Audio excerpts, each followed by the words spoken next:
তাদের athlete কুট্টুস আরএচকে কুট্টুস the best support ever all the time crucial মোমেন্টে hill প্রদান করা অলওয়েজ টিমকে সব সময় পেছন থেকে অ্যাজ আ ব্যাক বন সাপোর্ট করে। সো হ্যালো কুট্টুস, কি অবস্থা, কেমন আছো? প্রথমেই এই তো আলহামদুলিল্লাহ ভালো, আপনি কেমন আছেন?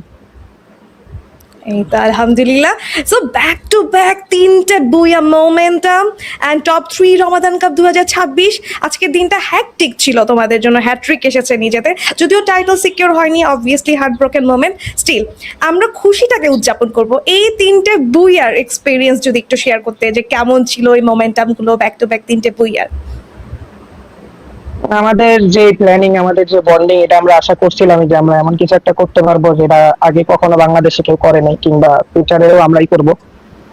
আর কি করবে জানি না, তো ট্রাই করছি নিজেদের বেস্টটা দেওয়ার। আর বইয়া আমরা আমাদের প্ল্যানিংটা জাস্ট এক্সিকিউট করতে পারছি ওই ম্যাচগুলোতে, যেগুলো পরের ম্যাচে এক্সিকিউট করলে হয়তো আমরা চ্যাম্পিয়ন হতে পারতাম।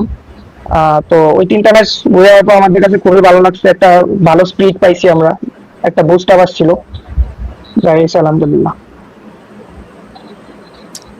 আলহামদুলিল্লাহ। এবং আমি আসলে প্রশ্ন করতে চাইবো যে লাইক দেখো আমাদের হয়তোবা সেই চ্যাম্পিয়ন টাইটেলটুকু আসেনি, কারণ আমার মনে হয় যে লাস্ট জোনে প্রেশার বেশি ছিল। পাশাপাশি আমি একটা জিনিস এটাও মেনশন করবো কুটুস, দেখো যে আমাদের অডিয়েন্স কিন্তু খুব সাপোর্টিভ ছিল। রেড হক্সদের পারফরমেন্স নিয়ে তারা খুবই হ্যাপি, কমেন্ট বক্সে তারা চেয়ার করেছে। তবে আমার মনে হয় না অডিয়েন্সের মনে সেই আক্ষেপটুকু আছে এই তিনটি ব্যাক টু ব্যাক বুয়ার পর। আমার মনে হয় সেই আক্ষেপটুকু বা এত টাইটেলের পর হয়তো বা সেই আক্ষেপটুকু আছে। তারপর প্রশ্ন এটাই থাকবে যে চ্যাম্পিয়ন হতে না পারলেও আজকের পারফরমেন্স নিয়ে কতটা সন্তুষ্ট ছিল? আমরা চ্যাম্পিয়ন হওয়ার জন্যই মেইনলি ফাইটটা করছি, এন্ড ফাইট ব্যাক যতটুকু পারছি চ্যাম্পিয়ন হওয়ার জন্যই করছি। আমাদের স্যাটিসফ্যাকশন এইটুকু আছে যে আমরা যেটুকু ট্রাই করছি ওইটা হাফ এক্সিকিউট করতে পারছি, বাকি হাফ এক্সিকিউট আমরা করতে পারি নাই। তো এতটাও ভালো লাগতেছে না, আমাদের সবারই মোটামুটি মন খারাপ করতাম, আমরা মেবি আরো বেটার করতে পারতাম, কারণ আমাদের পোটেনশিয়ালিটি ছিল। আচ্ছা, ম্যাচের সব থেকে ইন্টেন্স ফাইট অ্যাকচুয়ালি কোনটা ছিল? লাইক কোন ম্যাপে সব থেকে বেশি অবস্টাকল ফেস করা হয়েছে আজকের দিনটাতে? বারমুডার যে ফাইট গুলো আমরা নিয়েছিলাম, লাইক অনেক প্রেশার দিছি লাস্টে, যে 2v4টা বের করছে নিজাক ভাইয়ের ব্লেডে, ওটা আমাদের জন্য আর কি একটা অনেক সুন্দর একটা ফাইট এক্সপেরিয়েন্স ছিল। বাট যেহেতু আসলে প্লেয়ারদের কথা চলেই আসলো আপু, আমি একটা প্রশ্ন করতে চাইবো।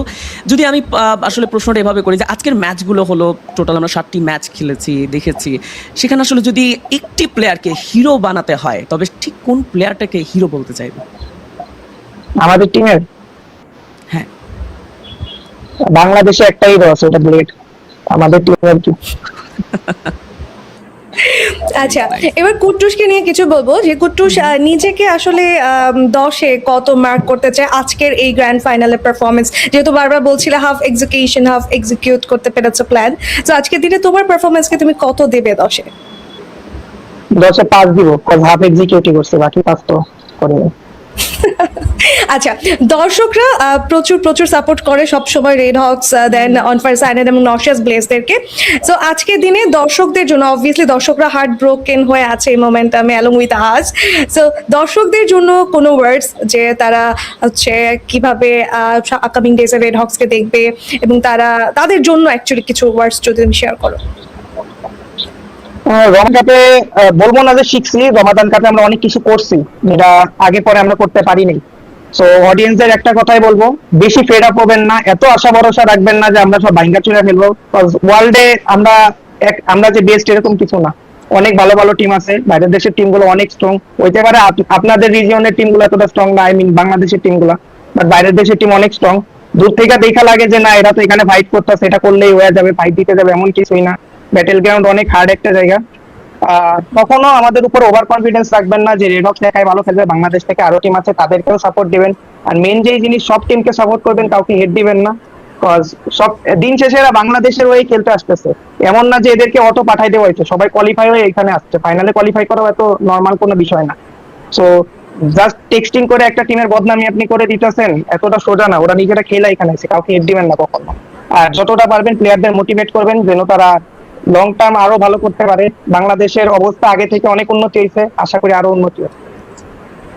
আচ্ছা, এই ওভারঅল টুর্নামেন্টে সব থেকে স্ট্রং কম্পিটিটর অ্যাকচুয়ালি কে ছিল রেড হক্সের জন্য? প্রত্যেকটা টিমই যেগুলো বাইরের দেশ থেকে আসছে তারা সবাইকে আমরা সেম চোখেই দেখছি। কজ সবাই কম্পিটিটর আমাদের, কজ আপনি ফাইনালটা তো দেখছেনই, 6টা টিম চ্যাম্পিয়ন রান করছে, কেউ তার খারাপ খেলে নেই, সবাই ভালো খেলছে। Still, it's not about the team, like a strong team, like rotational ব্যাপারগুলোতে কাকে সব থেকে বেশি ফেস করা হয়েছে, যারা অ্যাকচুয়ালি ব্যারিয়ার ক্রিয়েট করেছে।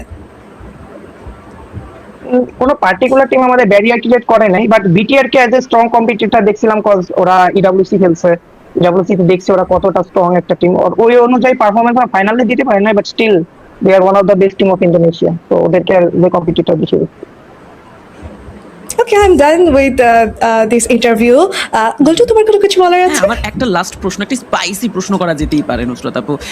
ওকে কুটুস, যদি ধরো আবারও ফাইনালে টিম ভেমাস আমাদের চ্যাম্পিয়ন টিমের অ্যাগেইনস্টে তোমাদেরকে খেলতে হয়, তবে কি স্ট্র্যাটেজির মধ্যে কোনো পরিবর্তন আনবে, নাকি তোমাদের বর্তমান যে স্ট্র্যাটেজি, বর্তমান যে প্ল্যানিং, সেটাতে তোমরা মনে করো যে আমরা কমপ্লিটলি ফুলফিল তাদের অ্যাগেইনস্টে খেলার জন্য? বাংলাদেশে আমরা যে প্ল্যানিং কিংবা যে ফরম্যাটে খেলছি এটার উপরে কোনো ফরম্যাট বাংলাদেশি প্লেয়ার্সদের দিয়ে কিংবা কোনোভাবে এর থেকে ভালোভাবে এক্সিকিউট করা পসিবল না। সো প্ল্যানিং সেমই রাখবো, স্ট্র্যাটেজিও সেমই থাকবে আমাদের। তো এইভাবেই যদি কিছু আশা হয়, মানে ফিউচারে যদি কিছু করতে পারি আমরা, এই স্ট্র্যাটেজিতেই হবে, এই 4 জনকে দিয়ে হবে। একদম। এবং সেই সাথে সাথে নুসরাত আপু, আমরা কিন্তু একটা লং টাইম আমাদের লাইক টপ 3 কনফার্ম করা বাংলাদেশি টিম, একটা হ্যাট্রিক কমপ্লিট করা বাংলাদেশি টিম রেড হক্সকে নিয়ে ইন্টারভিউ সেশনে ছিলাম। Kutus, thank you so much এতটা সময় আমাদেরকে দেওয়ার জন্য, এবং ওয়েল ডান ম্যান। আসলেই খুব দুর্দান্ত একটা দিন ছিল বাংলাদেশের জন্য, অনেক চিয়ার আপ একটা দিন ছিল, অনেক আপসেট একটা মুহূর্ত গিয়েছে 25 সাল বা 2026 এত সুন্দরভাবে শুরু করবে বাংলাদেশের টিমগুলো, এটা আসলে প্রশংসনীয়। So, আমি আমার জায়গা থেকে অভিনন্দন জানাবো, এবং পরবর্তী টুর্নামেন্টগুলোতে, ইন্টারন্যাশনাল লবিগুলোতে যেন আরো ভালো করো তোমরা, সেই জন্য তোমাদেরকে অনেক অনেক শুভকামনা। ধন্যবাদ। Don't be upset. Yes. Try করবো Smile. যেন আরো ভালো করতে পারি। Okay, all the best, Red Hawks. We believe in domination, guys. And Red Hawks, তারা কিন্তু আজকে দিনটাতে টপ 3 ডান করেছে। Okay, আল্লাহ হাফিজ, বাই বাই, কুতুশ। বাই। টাটা।